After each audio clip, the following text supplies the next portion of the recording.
Hello, my name is Lizzie and welcome to my channel. If you are new here or if you are a subscriber, welcome back. If you have been here before, as you know, as you've probably noticed from last time you were here, I have once again changed my hair.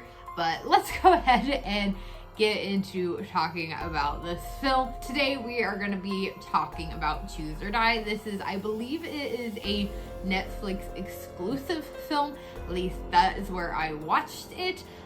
And this is a film that came out in April of 2022.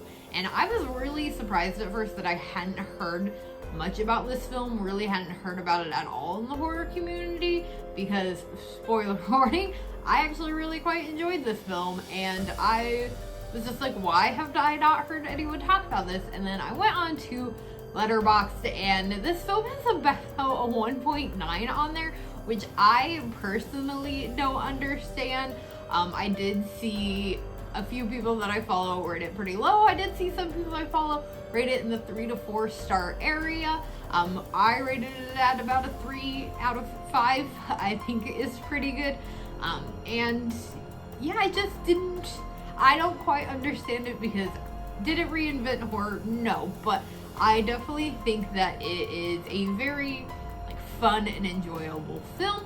So let's get into it. Now this film opens up set in the 80s, and we see this mother and son fighting, arguing about something that the son did.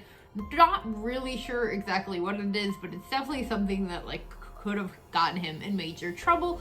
And we see the father just kind of hiding out in his computer area, his man cave, whatever you want to call it, and he is just zoned in, focused on this game that he is playing, where it starts out with very easy choices.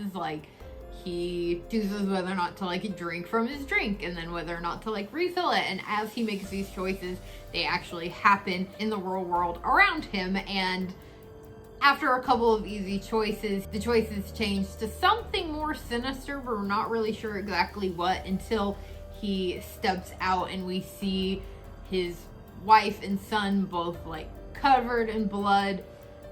Something has happened between them, and then we fast forward to the now times, 2022-ish, and we have these two friends that the story from here follows. Kayla and Isaac. Isaac, kind of a scavenger, finds these parts from the game. Kayla, who they're both pretty computer savvy, real smart techie people, and Kayla is able to take those parts and kind of rebuild the game and reopens it, and is faced with playing the game herself. And again, she has kind of the same thing, some easy choices that start out and then they just get sinister and worse as the game goes on, where she's forced to make these choices that harm other people or die herself. Like I said, I really enjoyed it. I loved this concept initially going into it. I was just kind of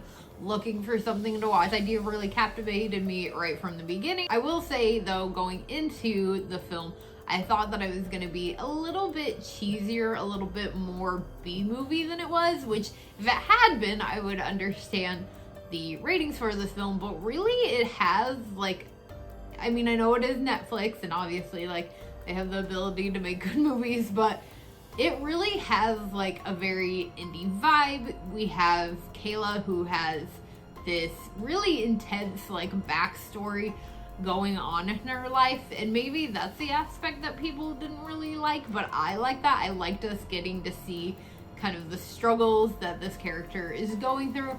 I think it makes the choices that she has to make and the things that she has to do a lot harder, and you feel a lot more for her because of everything that's going on outside of this game. Her brother had died, which was something that the game uses against her at one point. Her mother is suffering really bad with depression and just kind of health issues because of that and because of what happened.